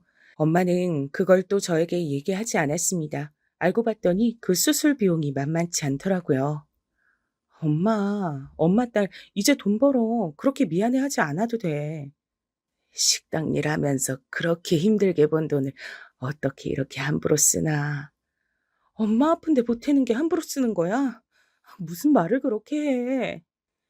엄마의 그 말에 마음이 너무 아파서 울었던 기억이 있네요. 이번엔 수술비를 전액 제 돈으로 냈습니다. 남편에게도 따로 말하지 않았고 말이죠. 물론 모아둔 돈 거의를 다 써야 했지만 그 어떤 금액도 엄마가 아프지만 않다면 낼 수 있었어요. 그렇게 수술이 끝나고 며칠이 지난 어느 날이었습니다. 엄마 병원에 들고 갈 죽과 반찬들을 싸서 나가는데 남편이 절 잡더라고요. 장모님 심장 수술하셨어? 그걸 어떻게 알았어? 어떻게 알았는지 중요한 거 아니고 왜 말 안 했어? 전에 엄마 척추 수술할 때 일이 생각나서 아예 얘기하지 않은 거였거든요. 뭐 얘기한다고 해서 걱정을 하거나 뭘 해줄 사람도 아니었고 말이죠. 그래서 그냥 얘기하지 않은 건데 남편은 다른 부분에 꽂힌 듯 했어요. 수술비 어떻게 했어? 들어보니 심장 수술이 한두 푼이 아니라던데. 그게 왜 궁금한데? 장모님이 그 돈이 있을 리 없고 당신이나 희은이 돈 받은 거 아니고? 그렇다고 한들 그게 뭔 상관이야? 당신한테 달라고 한 것도 아닌데. 나랑 왜 상관이 없어? 당신 돈이면 그건 공동재산이니까 나한테도 논의해야 있고 희은이 돈이면 대체 언제까지 자식한테 손 벌려가며 병치래야 하는데 그것도 지 부모 아니고 왜 할머니를. 결국 돈 얘기더군요. 제가 어이가 없어서 말했습니다. 내가 번 돈인데 그게 왜 공동재산이야? 그럼 나는 내가 번 돈인데 당신한테 생활비 왜 줬어? 그걸 생활비 줬다고 할 수 있어? 말 그대로 최소한 먹고 자고 할 비용을 준 거지. 가스비, 전기세, 그리고 장 보는 비용 등등. 정말 생활에 필요한 금액 말고 10원 한 장 당신이 나한테 돈을 더 준 적이 있어? 매달 어디에 얼마 썼는지도 보고받았잖아. 남편은 그 말에 입을 다물더군요. 할 말이 없었겠죠. 하지만 그 뻔뻔함은 상상을 초월했습니다. 그럼 당신도 나한테 생활비 줘. 그럼 네가 살림도 해. 너무 화가 나서 버럭 소리를 질렀어요. 지금 무슨 말도 안 되는 소리를 하나 싶더라고요. 당신이 살림 살고 요리하고 다 해. 그러면 내가 생활비 줄 테니까. 대신 매달 어디에 얼마 썼는지 나한테 꼭 보고하고. 그랬더니 할 말이 없는지 입을 삐죽거리더군요. 어디서 말도 안 되는 소리를 하고 있어. 남자랑 여자랑 같아? 뭐가 다른데? 그리고 그래서 당신이 여태 나 그렇게 취급하면서 살았잖아. 왜? 그걸로는 아직 부족해? 그렇게 또 한바탕 난리가 나며 그 일이 지나갔습니다. 아니, 저는 아무리 뻔뻔해도 본인 입으로 저런 소리를 할 줄은 몰랐거든요. 척추 수술 때 늙은이 그렇게 더 살아서 뭐하냐고 그렇게 막말을 하던 사람이 제가 그걸 다 얘기하겠냐고요. 그때부터 저는 이혼을 하기로 마음을 먹고 여기저기 상담을 다녔습니다. 물론 딸아이의 도움을 받아서 말이죠. 저는 사실 사위나 사돈댁이 어떻게 생각할까 싶어서 더 못한 것도 있었거든요. 겉으론 괜찮다, 상관없다고 해도 속으론 무슨 생각들을 할지 사실 모르는 일이잖아요. 그런데 사위는 진심으로 저의 그런 선택을 응원해 줬습니다. 저는 어머님의 선택을 정말 응원하고 존중합니다. 그동안 아버님이 어머님한테 하시는 행동들을 보면서 옳지 않다고 생각했던 적도 많고, 그리고 새로운 인생을 시작하시기에 나이가 무슨 상관이 있겠어요. 저희 집에서도 그런 건 전혀 개의치 않아들 하시니 너무 걱정 마세요. 그 말에 굉장히 용기를 많이 받긴 했어요. 고맙기도 했고 말이죠. 그렇게 저는 남편과 한참 이혼 준비 중이었습니다. 물론 남편은 몰랐고 말이죠. 남편은 제가 그동안 계속 참으며 살았고 최근에 이렇게 장사하고 제가 밥벌이를 하면서도 별 다른 행동을 하지 않으니 그냥 이렇게 살겠다고 생각하는 모양이었어요. 그러니 저에게 계속 막대할 수 있었던 거겠죠. 그러던 어느 날이었습니다. 여느 날처럼 시어머니가 절 부르셨어요. 보나마나 반찬 같은 것들을 해달라고 한다거나 심부름이었을 거라 가지 않을까도 생각했지만 그마저도 얼마 남지 않았다는 생각으로 시어머니 집에 갔었습니다. 물론 제 예상처럼 음식을 해달라, 청소해달라 그런 얘기를 하기 위해 부른 건 맞았어요. 그런데 시어머니의 모습이 평소와는 달라 보이긴 했습니다. 어디 안 좋으세요? 시어머니는 한눈으로 봐도 어딘가 아파 보이는 사람의 모습을 하고 있긴 했어요. 제가 그렇게 묻자 아픈 몸을 하고도 저에게만큼은 지고 싶지 않은 건지 아니면 자신이 늙고 아프다는 걸 저에게 보여주는 게 자존심이 상했던 건지 어떤 건지 눈을 부릅뜨고 째려보더라고요. 정말 대단하신 분이죠? 그냥 감기가 좀 걸렸을 뿐이다. 시애미가 뭐 해달라 하면 그냥 군말 없이 해주는 거지. 뭐 입을 그렇게 많이 대? 아프냐 한마디 물었을 뿐인데 그렇게 나오는 사람이 저희 시어머니셨어요. 저도 그래서 더는 묻지 않았습니다. 그냥 해달라는 거 해드리고 나왔어요. 마지막이라고 생각하니까 별로 그다지 화도 나지 않더라고요. 그리고 며칠이나 지났을까요? 가게에서 일을 하고 있는데 남편에게서 다급하게 전화가 왔습니다. 병원이라더군요. 그래서 일을 직원들에게 맡기고 병원으로 달려갔어요. 시어머니가 쓰러지셔서 입원하셨더라고요. 원래 신장 쪽이 안 좋았었는데 요즘 들어 심해지셨던 모양이야. 그래서 투석을 받아야 한다네. 남편이 그렇게 말을 하는데도 제가 무감각한 얼굴로 남편을 가만히 바라봤거든요. 남편이 말을 이었습니다. 일단 급한 대로 내가 병원비는 다 냈어. 뭐 병원비 낸 거 두고 뭐라고 할 생각도 없었어요. 저희 엄마한텐 늙어서 그렇게 병원에 돈 들여가며 살아선 뭐하나 하더니 자기 엄마 아프니까 한 번의 망설임 없이 그렇게 병원비를 낸 게 웃기긴 했지만 말입니다. 하지만 남편이 그 뒤로 한 말에는 정말 참을 수가 없었어요. 투석이 일회성으로 그치는 건 아닌 것 같고 앞으로 주기적으로 받아야 하는데 이게 비용이 만만치 않더라고. 다음엔 당신이 좀 내. 무슨 소리를 하나 잠시 생각했어요. 제가 정말 모르겠다는 얼굴로 남편에게 되물었습니다. 내가 왜? 저의 그 말에 오히려 남편이 황당한 얼굴을 하더군요. 정작 황당해서 말도 안 나오는 건 저였는데 말입니다. 왜냐니? 어머니 아프신데 그럼 안 하려 그랬어? 당신은 안 했잖아. 우리 엄마 아플 때. 그 말에 남편이 잠시 굳은 듯 했어요. 아마 자신이 했던 말과 행동들이 스쳐 지나간 거겠죠. 제가 단호한 얼굴로 대체 왜 그래야 하는 건지 영문을 모르겠다는 듯 계속 바라보고 있자 남편은 저를 달래야겠다고 생각한 모양이었어요. 물론 그게 통할 리 없었지만 말입니다. 그걸 그렇게 아직 마음에 두고 있었어? 그래, 내가 미안해. 그니까 그건 다 있고 이젠 장모님한테도 어머니한테도 자식 노릇 제대로 하자. 여태 한 번도 그런 소리를 한 적 없으면서 인제 와서 그러는 게 정말 어이가 없어서 가만히 있었어요. 제가 알기론 투석도 비용이 상당히 많이 드는 걸로 알고 있었거든요. 자기 혼자 하기에는 부담스럽고 또 맨날 돈, 돈 했던 양반이라 돈이 아깝다고 생각하지 않은 건 또 아닌 겁니다. 그 속내가 뻔히 보여서 그냥 가만히 있었어요. 그랬더니 남편은 그런 제 모습을 보고 자기가 잘못했다 사과한 게 통했다고 생각하는 모양이더라고요. 제가 그동안 얼마나 호구같이 굴었으면 그럴 수 있었는지 지나간 날들이 정말이지 후회스러웠습니다. 그리고 여보, 우리 불쌍한 엄마, 우리가 모시고 살자. 가만두니까 아주 그냥 웃기는 소리만 골라서 하더라고요. 그 말까지 듣고선 제가 픽 웃었습니다. 남편은 그런 저를 왜 웃냐는 듯 바라봤어요. 제가 말을 이었습니다. 어디서부터 말을 해야 할지 감도 안 잡히네. 일단 나는 당신 엄마 아픈 거에 10원 한 장 보탤 생각 없어. 그건 당신도 할 말 없을 걸로 생각해. 당신이 그랬잖아. 늙었으면 그냥 가만히 죽지. 왜 병원에 돈을 갖다 바치냐고. 그건 내가 방금 잘못했다고 했잖아. 자기 엄마 아프니까 인제 와서 하는 사과? 그걸 내가 진심으로 믿을 만큼 멍청해 보여? 그리고 내가 그동안 당신이랑 당신 어머니한테 당한 게 얼만데 내가 번 돈을 거기다 갖다 바치냐? 내가 미쳤어? 당신 말을 꼭 그렇게 해야 해? 엄마가 아프시다는데? 우리 엄마 아플 땐 더 했잖아. 그래서 뭐 똑같이 갚아주기라도 하겠단 거야? 버럭 소리를 지르더군요. 하지만 저는 눈 하나 깜짝하지 않았어요. 똑같이 어떻게 갚아줘? 그러려면 30년이 넘는 세월 동안 괴롭혀야 되는데. 당신 진짜 말을 자꾸 그렇게 할래? 나랑 안 살 거야? 그래, 안 살 거다. 기다렸다는 듯 제가 버럭 소리를 질렀고 제 그 말에 남편이 굳었습니다. 방금 본인이 무슨 말을 들은 건지 생각하는 듯 했어요. 그리고 이내 이해를 했는지 버벅대며 말을 이어가더군요. 아마 제 입에서 그런 말이 나올 거라곤 단 한 번도 생각해보지 못했다는 듯 엄청나게 당황한 모습이었습니다.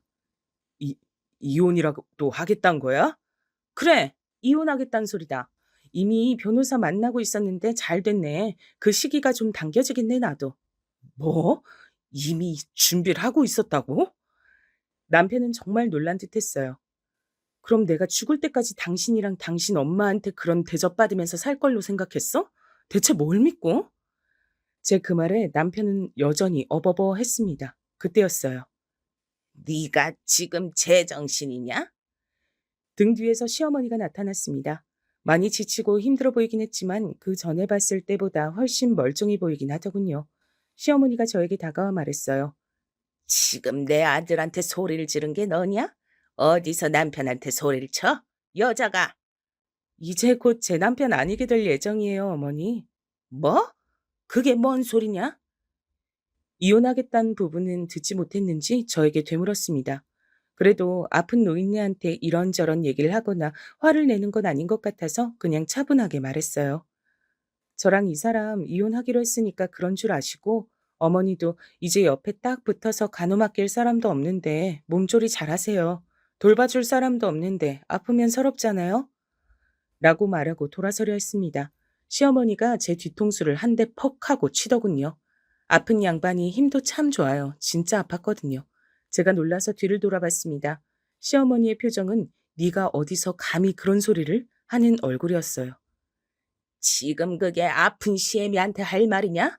그리고 여자가 어디서 먼저 이혼 얘기를 꺼내? 네가 한다고 해주면 다 해줄 성 싶으냐? 이제 돈 좀 번다고 이게 서방 무서운 줄 모르고 네가 지금 미쳤지? 그렇게 소리를 지르시는 걸 보니 기력이 다 돌아오신 듯 보였지만 그래도 병원에서 큰 소리를 내는 건 실례잖아요. 그래서 흥분하지 않고 차분하게 얘기했어요. 이미 변호사 만나서 이혼 준비 중이고요. 만약에 저 사람이 안 해준다고 하면 소송까지 갈 생각입니다. 여태 저 사람이나 어머님이 저한테 하신 것들 다행히 휴대폰이나 그런 것들에 남아있는 게 많아서 소송하면 무조건 제가 이긴다고 하더라고요. 그리고 방금 때리신 거 아마 문제 삼으려면 삼을 수 있겠죠. 어머님이 무슨 소리를 어떻게 하셔도 전 이혼하고 이제 어머니 며느리 아니니까 막대하지 마세요. 그렇게 말하고 돌아섰습니다. 아니, 저게, 저게, 어머니!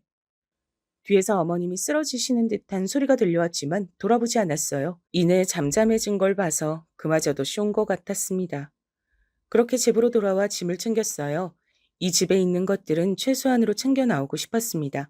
여기서의 기억들을 다 털어내고 새롭게 시작하고 싶은 마음이 컸거든요. 집을 나오고 미리 알아봤던 것처럼 옮겼어요. 사실 전부터 옮기려고 알아본 집이 있었거든요. 딸아이는 본인이 사주겠다고 했지만 전 그것도 부담이 된다고 혼자 천천히 하나하나 넓혀가고 싶다고 작은 집 하나를 월세로 얻어뒀습니다. 그리고 잠시 후 제가 집을 나갔다는 걸 알게 된 남편에게 전화가 왔지만 받지 않았습니다. 그 다음엔 문자가 왔지만 읽지도 않았어요. 잠시 뒤 딸아이에게 전화가 왔습니다. 저와 연락이 되지 않자 남편이 딸아이에게 전화한 모양이더라고요. 전화를 받자마자 딸아이가 밝은 목소리로 말했어요. 엄마, 집 나왔다며? 잘했어.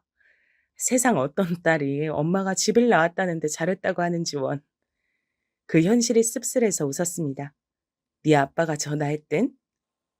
엄마 어딨냐고. 그래서 모르고 알아도 아빠한테는 알려드릴 생각 없으니까 나한테 묻지 말라 그랬어. 그렇게 집을 나온 뒤 본격적인 이혼 절차가 진행됐습니다. 남편은 당연히 합의하지 않았어요. 그래서 소송으로 갔습니다. 그 사이에 협박도 하고 빌어도 보고 저에게 할 수 있는 건 다 하는 듯 보였지만 전 하나도 받아주지 않았죠. 그리고 소송이 남편에게 완전히 불리하게 돌아갔고 남편도 그걸 인정하던 어느 날이었습니다. 어머니가 당신 한번 보고 싶대. 시어머니가 저를 보고 싶다고 했다더군요. 뭐 마지막 인사라도 해야겠다 생각했습니다. 그때 병원에서 본 모습이 마지막인데 제대로 인사도 안 했잖아요. 어쩌면 이제 살아생전엔 평생 볼 일도 없을 수 있으니 그냥 인사나 하러 가야겠다 하는 마음으로 찾아갔어요. 그간 미안했다. 그러니 그만하거라. 예상을 아예 하지 않은 건 아니었어요. 건너듣기론 병간호해주는 간병인들도 하나같이 마음에 안 든다며 잘라냈고 음식도 워낙 까탈스럽게 굽는 바람에 스스로 그만둔 분들도 많았다고 들었거든요. 본인이 불편한 게 많아지고 힘이 드니 미안하다 사과를 할 거란 걸 이미 알고 있었습니다. 어머니, 저는 어머니 사과 한마디로 물러설 거였음 시작도 안 했어요. 이건 제가 한두 번 당한 걸로 내린 결정이 아니에요. 수십 년간 쌓여온 겁니다. 그러니까 사과한답시고 해결될 일도 아니죠. 전 어머니 며느리로 살 생각이 죽어서도 없어요. 그러니 포기하시고 어머니도 불편하면 불편한 대로 사세요. 평생 며느리 부려먹으며 편하게 사셨으면 이젠 좀 그래도 돼요. 제 말에 뭐라 하는 시어머니를 그대로 두고 사온 과일을 두고 나왔어요. 잘 지내시란 인사를 하고 말이죠. 위자료나 재산 분할은 많이 받지 않는 걸로 최종 합의했습니다. 아마 시어머니 병원비에 돈이 많이 들 거예요. 그걸 알고 있었기 때문에 더 받지 않았죠. 남편도 그 조건으로 더 시끄럽게 굴지 않고 합의를 해준 거고요. 그렇게 다 정리했습니다. 저는 이제 장사를 하면서 혼자 살고 있어요. 장사 규모가 점점 더 커지고 제가 마련한 살림살이들이 늘어나고 요즘은 그 재미로 하루하루를 즐겁게 보내고 있습니다. 물론 남편은 까탈스러운 시어머니 때문에 고생이 많은 듯 했지만요. 이제 제 마음의 반의 반이라도 알지 모르겠네요. 늦었다고 생각했지만 그런 게 아니었더라고요. 지금 돌이켜보니 그렇습니다. 그때 그런 결정을 내리지 않았으면 지금 전 시어머니 병간호나 하며 또 하루하루를 힘들고 우울하게 살아내고 있었겠죠. 생각만 해도 끔찍하네요. 긴 얘기 들어주셔서 감사합니다. 세상에는 그냥 막대해도 되는 사람은 없는 것 같아요. 시어머니와 남편이 그걸 절실하게 느끼길 바랄 뿐입니다. 그럼 이제 그만 사연을 줄일게요.